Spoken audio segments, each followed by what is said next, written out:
பரிசுத்த வேதாகமம் புதிய ஏற்பாடு 1 தெசலோனிக்கேயர் 2ஆம் அதிகாரம்.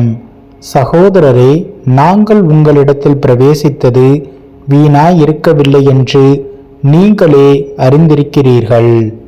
உங்களுக்கு தெரிந்திருக்கிறபடியே முன்னே பிலிப்பு பட்டணத்திலே நாங்கள் பாடுபட்டு நிந்தையடைந்திருந்தும் வெகு போராட்டத்தோடே தேவனுடைய சுவிசேஷத்தை உங்களுக்கு சொல்லும்படி நம்முடைய தேவனுக்குள் தைரியம் கொண்டிருந்தோம்.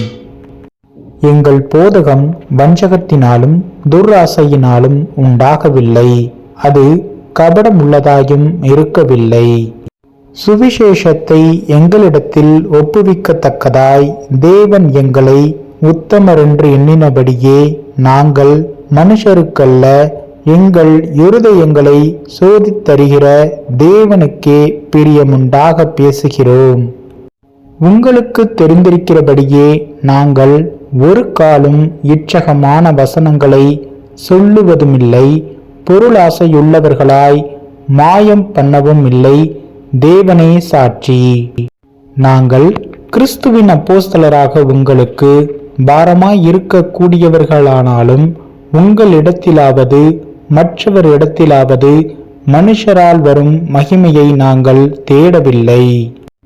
உங்களிடத்தில் பட்சமாய் நடந்து கொண்டும் பால் கொடுக்கிற தாயானவள் தன் பிள்ளைகளை காப்பாற்றுகிறது போல நாங்கள் உங்கள் மேல் வாஞ்சையாய் இருந்து தேவனுடைய சுவிசேஷத்தை உங்களுக்கு கொடுத்ததுமல்லாமல் நீங்கள் எங்களுக்கு பிரியமானவர்களானபடியினாலே எங்கள் ஜீவனையும் உங்களுக்கு கொடுக்க மனதாயிருந்தோம்.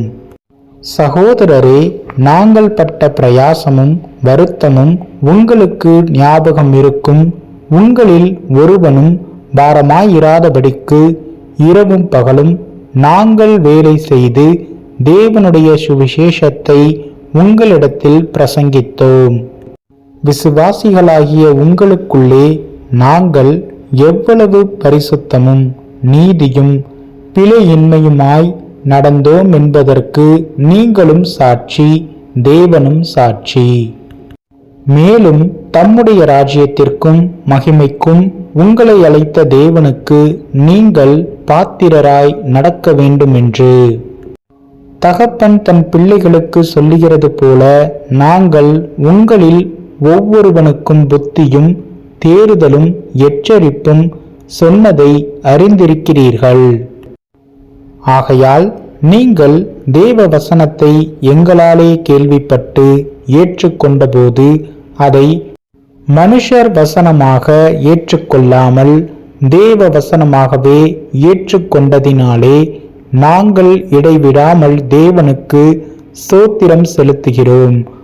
அது மெய்யாகவே தேவ வசனம்தான். விசுவாசிக்கிற உங்களுக்குள்ளே அது பலனும் செய்கிறது. எப்படியெனில் சகோதரரே, யூதேயா தேசத்தில் கிறிஸ்து இயேசுவுக்குள்ளான தேவனுடைய சபைகளை நீங்கள் பின்பற்றினவர்களாகி அவர்கள் யூதராலே எப்படி பாடுபட்டார்களோ அப்படியே நீங்களும் உங்கள் சுய ஜனங்களாலே பாடுபட்டீர்கள். அந்த யூதர்கள் கர்த்தராகிய இயேசுவையும் தங்கள் தீர்க்கதரிசிகளையும் கொலை செய்தவர்களும் எங்களை துன்பப்படுத்தினவர்களும் தேவனுக்கேட்காதவர்களும் மனுஷர் யாவருக்கும் விரோதிகளுமாயிருந்து புறஜாதியார் ரட்சிக்கப்படுவதற்கு நாங்கள் அவர்களோடே பேசாதபடிக்கு தடை பண்ணுகிறார்கள். இவ்விதமாய் எக்காலத்திலும் தங்கள் பாவங்களை நிறைவாக்குகிறார்கள்.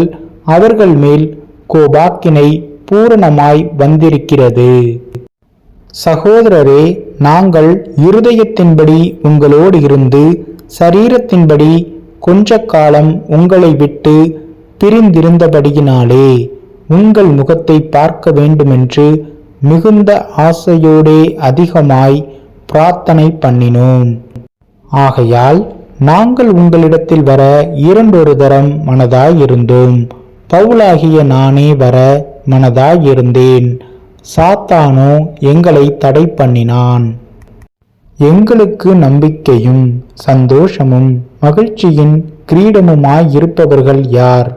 நம்முடைய கர்த்தராகிய இயேசு கிறிஸ்து வரும்போது அவருடைய சந்நிதானத்திலே நீங்கள் அல்லவா அப்படி இருப்பீர்கள். நீங்களே எங்களுக்கு மகிமையும் சந்தோஷமுமாயிருக்கிறீர்கள்.